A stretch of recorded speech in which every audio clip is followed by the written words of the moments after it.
주린이들의 멘탈 강화 방송 돈다방 미쓰리 12월 8일 목요일 방송 시작하겠습니다.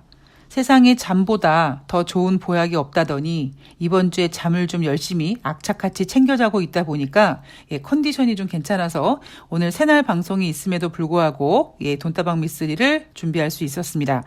자, 현지 시간 7일 CNBC 방송에서 11월 26일부터 30일까지 미국인 800명을 대상으로 한 경제 설문조사를 발표했는데요. 가상화폐에 대해 긍정적인 견해를 가진 미국인이 10명 중에 1명도 되지 않는다고 하죠. 그리고 주식 투자에 대한 심리도 최악 수준이다 보니까 지금 현재 주식에 투자하기 나쁜 시기다라는 답변이 51% 역대 세 번째로 높았다고 합니다. 이게 지금 대한민국을 비롯해서 글로벌 경제 분위기라고 봐야죠. 자, 그렇다면 왜 주식 투자에 나쁜 시기라고 생각을 할까요? 물론 투자라는 개념이요, 미래 가치에 투자를 하는 거죠. 미래에 대한 투자라고 보시면 되겠죠. 그런데 왜 지금 주식 투자에 적합하지 않다라고 생각할까? 제가 분석했을 때 여기저기서 전문가들이 계속 부정적인 의견을 내놓고 있고요.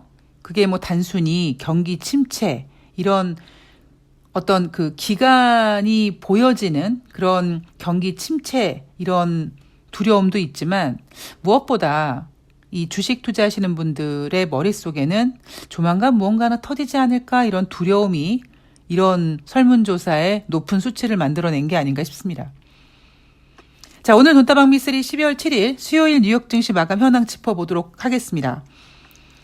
12월이 돼서 뉴욕 증시는 한 번도 반등다운 반등을, 상승다운 상승을 하지 못했습니다. 12월 1일, 2일 혼조세였고요. 12월 5일, 6일 월요일, 화요일 하락했습니다. 그리고 12월 7일 수요일 뉴욕 증시는 다시 혼조세로 마감을 했는데요. 다우지수 같은 경우에는 1.58포인트, 퍼센테이지가 아니에요.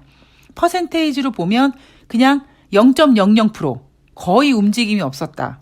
그냥 고작 겨우 그냥 빨간색만 보였다. 그리고 S&P 500도 0.19% 하락, 나스닥도 0.51% 하락. 12월 달에 들어와서 뉴욕 증시는 한 번도 상승다운 상승을 하지 못했다. 자, 여러분 이거 꼭 기억하시고요. 자, 이날 뉴욕 증시가 혼조세로 마감한 이유가 뭘까? 12월 FOMC 회의를 앞두고 경기 침체 우려가 커지고 있다. 그래서 이날 뉴욕 증시가 혼조세로 마감했다고 합니다. 12월 FOMC 회의를 앞두고 경기 침체 우려감이 커졌다면 혼조세로 끝날 게 아니라 하락해야 되는 게 맞는 거죠. 경기 침체를 이길 호재는 없습니다. 그런데 이날 뉴욕 증시는 아주 쥐오줌만큼이지만 다우지수는 1.58% 상승으로 끝냈습니다. 물론 S&P 500과 나스닥은 하락했습니다. 12월 12일, 그러니까 다음 주죠. 다음 주에 워낙 굵직한 이벤트가 많다 보니까 이번 주에는 뭐라 그럴까요? 이렇게 몸살이는 증시? 그러니까 다음 주까지 시장을 움직일 만한 재료가 이번 주에는 없다 보니까 투자자들이 굉장히 조심스러운 모습을 보이고 있다. 많은 전문가들이 앞으로 주식시장 안 좋을 거다, 경기 침체다, 아직 뉴욕 증시 바닥을 찍지 않았다, 뭐 이런 이야기들이 막 나오다 보니까 뭔가 보이는 이벤트가 가까이 있으면 그 이벤트에 기대어서 슬금슬금 주식이라도 해볼 텐데 지금은 전혀 그런 분위기가 아니라는 거죠. 주식시장 거래량도 상당히 급감하고 있습니다. 자, 그렇다면 다음 주 그 굵직한 이벤트가 무엇이냐? 바로 11월 소비자 물가 지표고요. 그리고 12월 달 올해 마지막 FOMC 정례회의입니다. 다음 주에 워낙 굵직한 이벤트, 그리고 이 굵직한 이벤트가 어쩌면 연말과 내년도 초반까지 분위기를 잡아갈 수 있는 굵직한 이벤트다 보니까 오히려 이번 주에는 그냥 일단 가만히 있어봐. 움직이지 마. 일단 기다리고 있어봐. 좀 대기하고 있어봐. 이런 분위기가 시장을 지배하고 있다는 거겠죠. 시장에서 좀 바라고 있는 호재가 하나 나오긴 했습니다. 그게 바로 뭐였냐면 중국의 방역 규제가 완화되었다는 소식이었죠. 그래서 항공주가 올라갔다 이런 얘기도 나오고 있습니다. 그런데 문제는 뭐냐면 중국이 그동안 제로 코로나를 목표로 열심히 도시 봉쇄를 하고 국민들을 막 이렇게 쥐어짜다 보니까 수출은 전년 대비 8.7% 감소했다고 합니다. 예상치는 2.0% 감소를 예상했는데 예상치보다 훨씬 많은 거의 4배 넘는 수준의 수출 감소를 보였고요. 수입 같은 경우에도 예상치는 4.0% 감소를 예상했지만 오히려 10.6% 예상보다 더 감소됐습니다. 제가 앞에서 중국이 제로 코로나를 고집하면서 도시를 봉쇄하고 그런 내용들이 중국의 어떤 그 소비라든가 중국 경제가 둔화되는 것에 대한 그 표현을 하고 있는데 미쓰리가 생각했을 때는 제로 코로나로 인해서 도시를 봉쇄하고 이것보다 얘네가 뭔가 경제가 좀 안 좋은 게 있나? 이런 좀 느낌이 들었다. 이런 얘기 해드렸잖아요.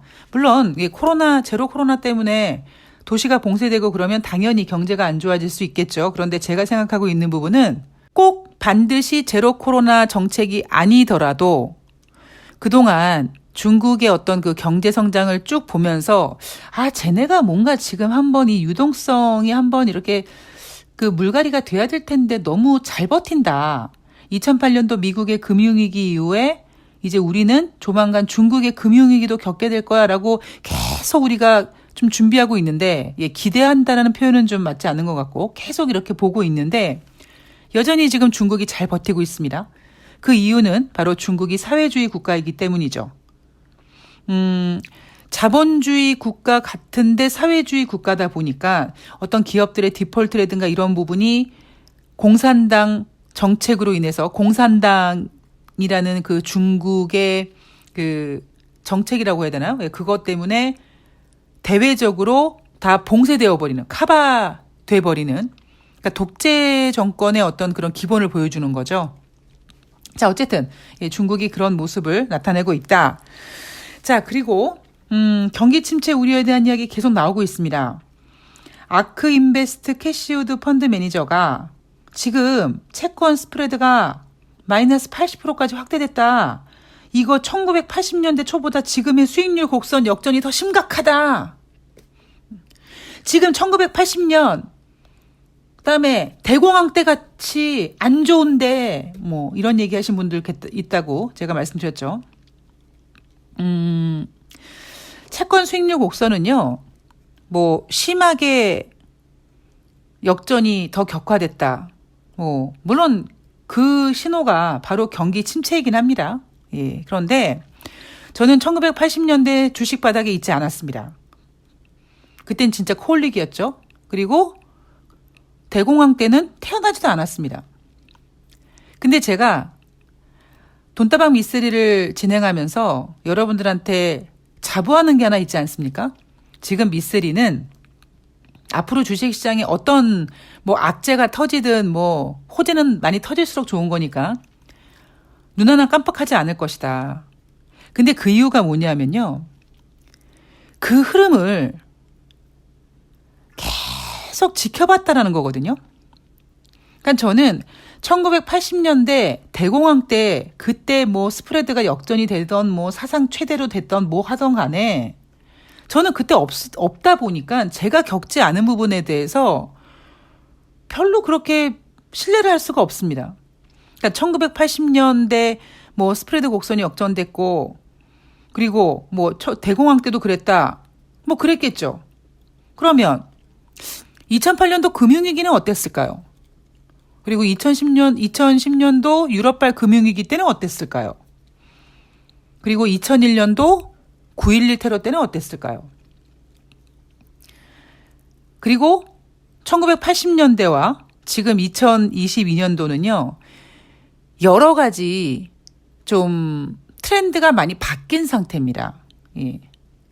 그래서 물론 이 채권 스프레드의 어떤 수익률 곡선 역전이 심화된다라는 것은 분명히 뭐 경기 침체 신호라는 건 맞습니다만 제가 여러분 몇 달 전에 그런 얘기 해드렸잖아요. 지금이 경기 침체라고요.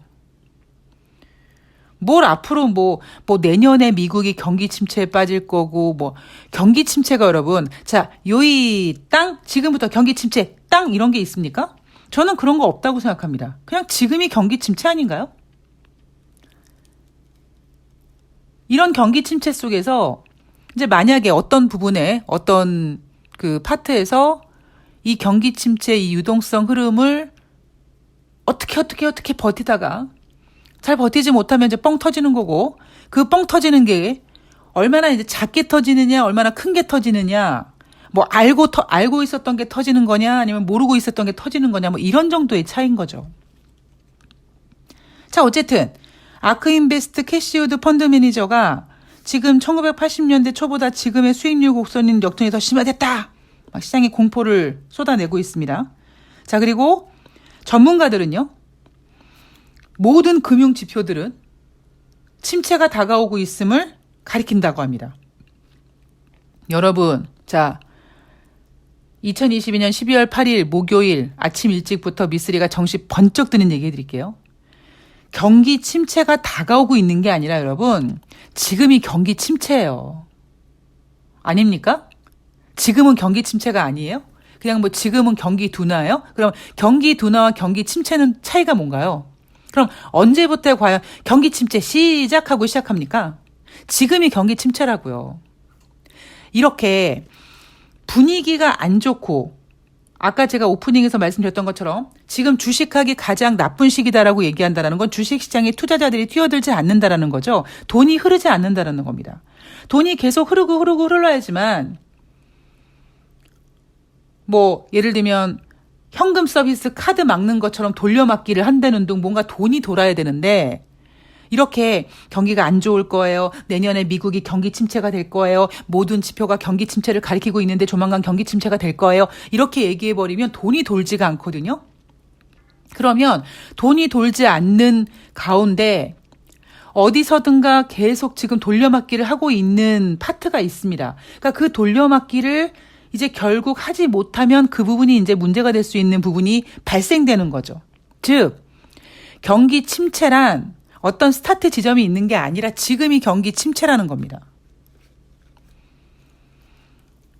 자, 국제 유가는요. WTI가 전일 대비 2.24달러, 3.02% 하락해서 72.01달러가 됐습니다. 제가 경기 침체가 지금이다라고 자신 있게 말씀드리는 이유가 뭡니까? 저는 이미 작년 말에 올해 이런 분위기를 예상했잖아요.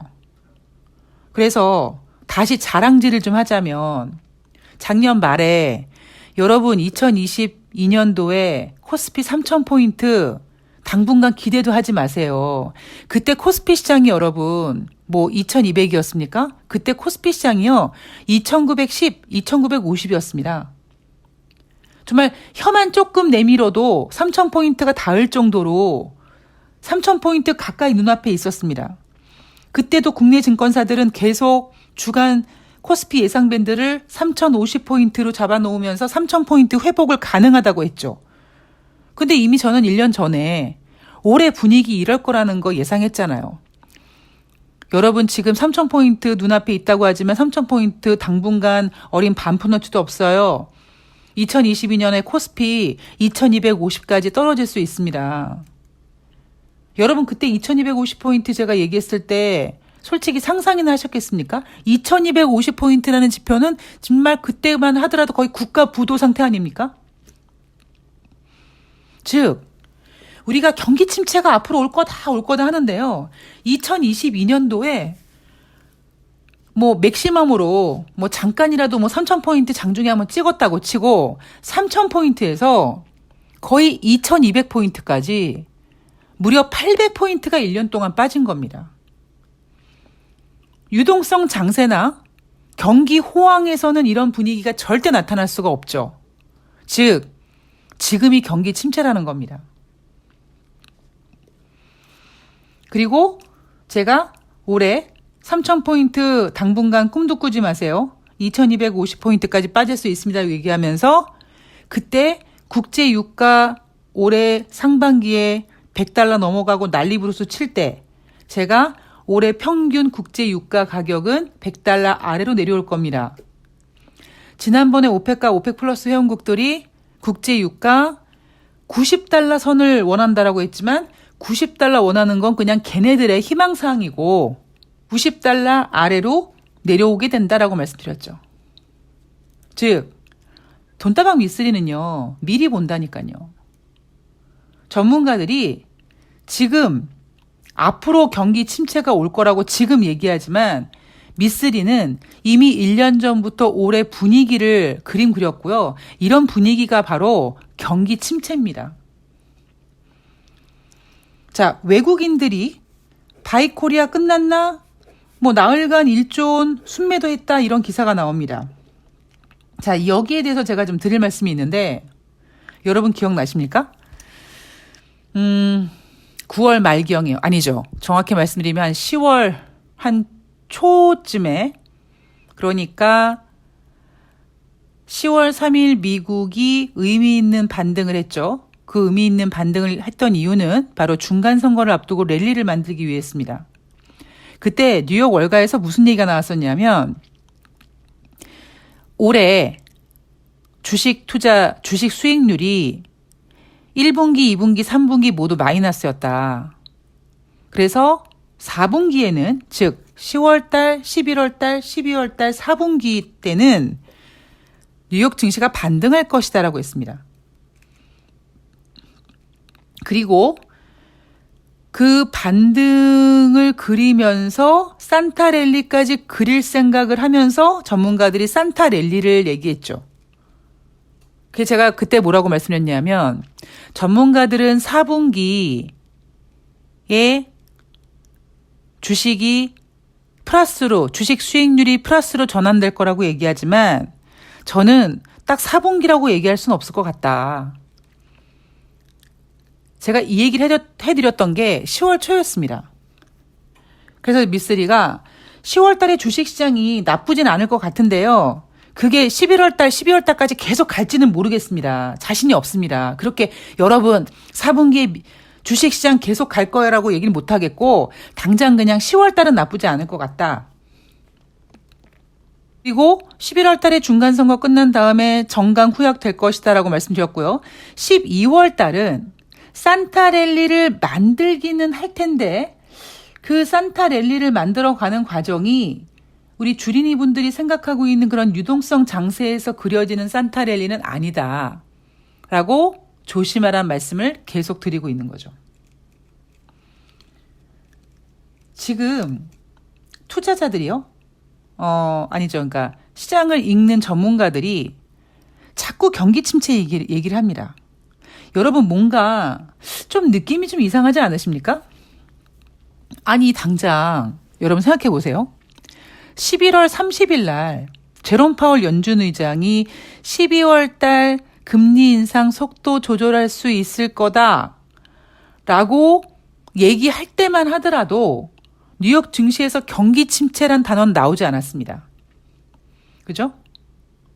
오로지 시장에서 바라봤던 건 뭐냐면 가만히 있어봐. 금리 인상 속도 언제 조절할 거야? 가만히 있어봐. 12월 달에 75bp 안 하는 거 맞지? 50bp 하는 거 맞지? 금리 인상 속도 조절하는 거 맞지? 이렇게 좀 속도 조절해가지고 빨리 금리 인하됐으면 좋겠다. 여기에만 포커스가 맞춰졌죠. 그런데 12월 달이 되자마자 갑자기 뉴욕 증시에서 경기 침체란 단어가 막 나옵니다. 여러분 좀 이상하지 않나요? 하물며 지금 12월 달에 발표된 미국의 경제 지표들, 물론 미쓰리는 경제 지표들 좋지 않다라고 얘기하죠. 고용 지표라든가 뭐 이런 지표들 좋지 않습니다. 11월 달 ISM 소비자 물가, 그러니까 서비스업 지표가 뭐 잘 나왔다라고 하지만 지난주에는 제조 PMI 지표 안 부진하게 나왔는데 이게 뭘 경제 지표가 좋습니까라고 하지 않았습니까? 그런데 오히려 12월 달에 들어와서 12월 2일 날 발표된 11월 달 고용 지표도 좋다고 얘기했고요.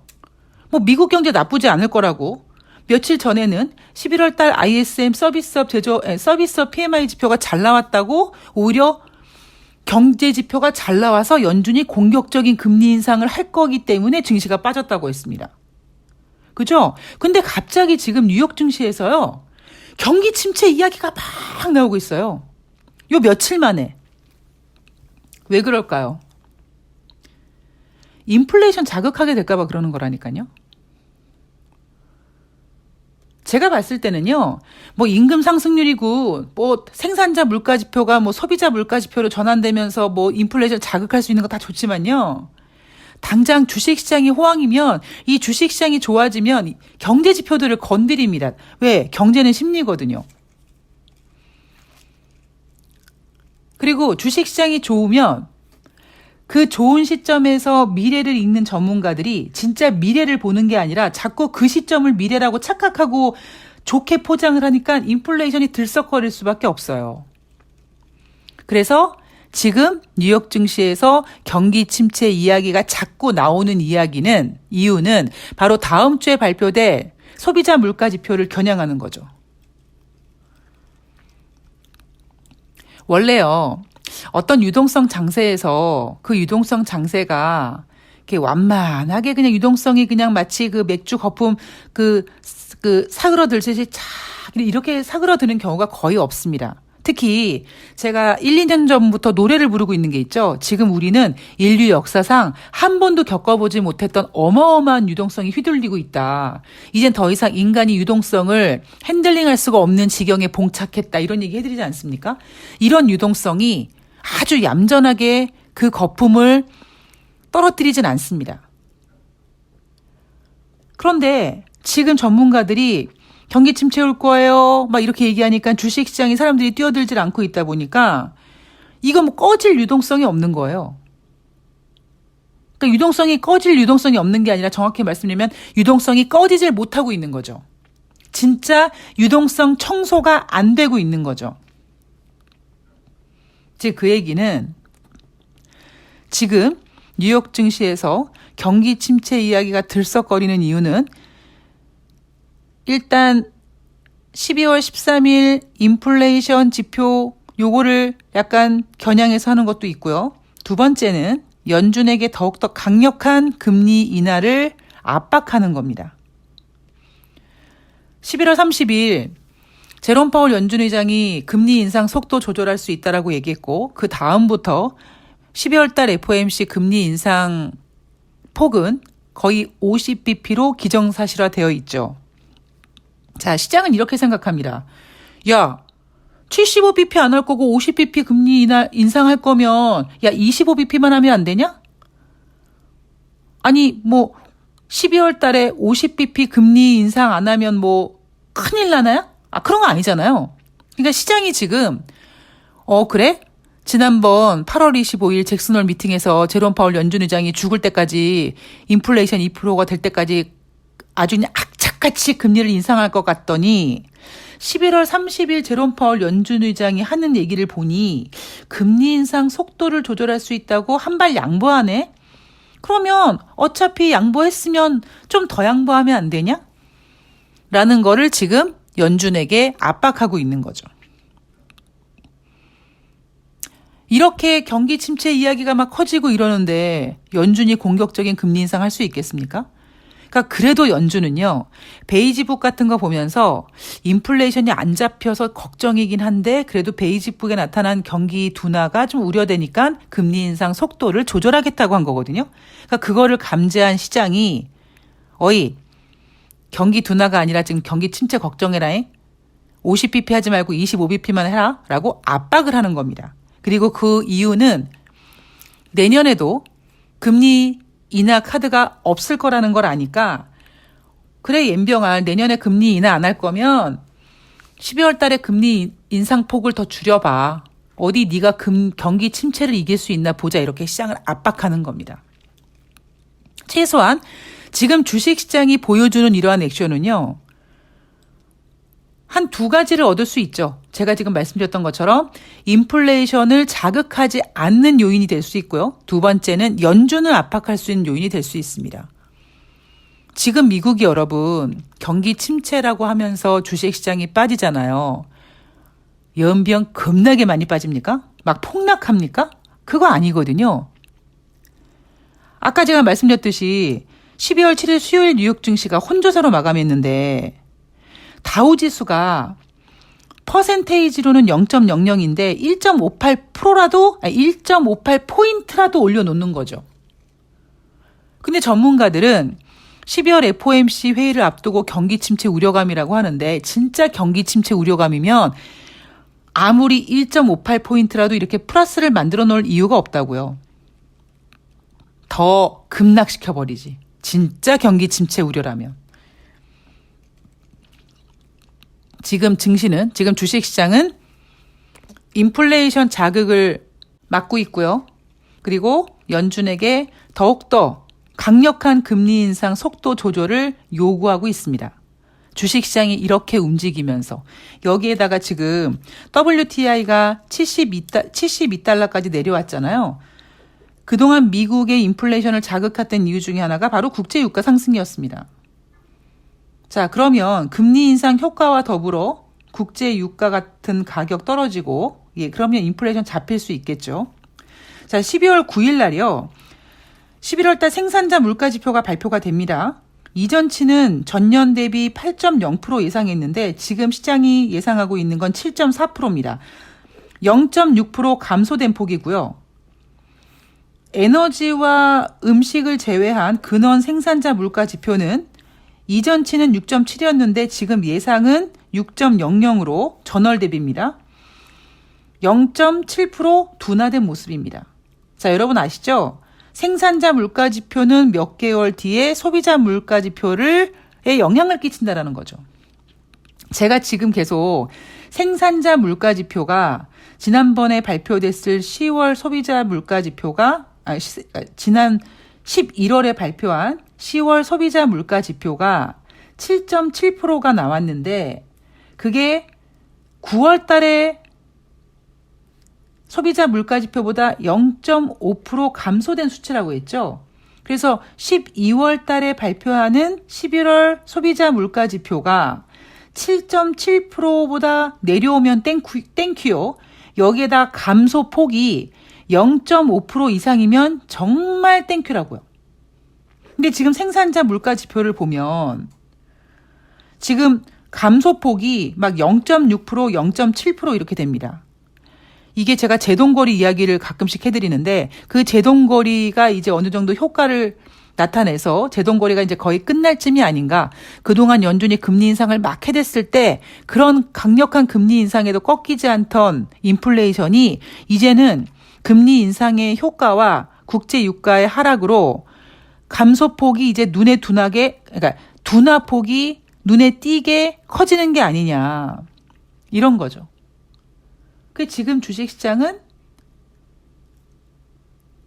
경기 침체를 진짜 걱정하기보다는 경기 침체라는 재료로 인플레이션을 자극하지 않으려고 하고 연준을 압박하려고 하고 그리고 이 상태로 거래량을 늘리지 않으면서 다음 주 발표되는 경제 지표와 그러니까 소비자 물가 지표와 연준의 금리 결정을 보면서 이제 산타랠리를 보낼지 말지 감을 잡는, 그러니까 간 보는 거라고 저는 생각을 합니다.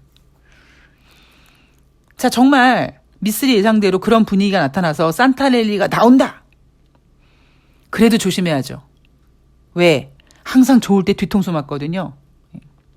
그래서 여러분은 올해도 마찬가지였고요. 내년에는 더더욱 유리를 걷는 듯한 조심스러움, 돌다리도 두들겨 봐야 되는 그런 신중함으로 주식 투자를 하셔야 됩니다.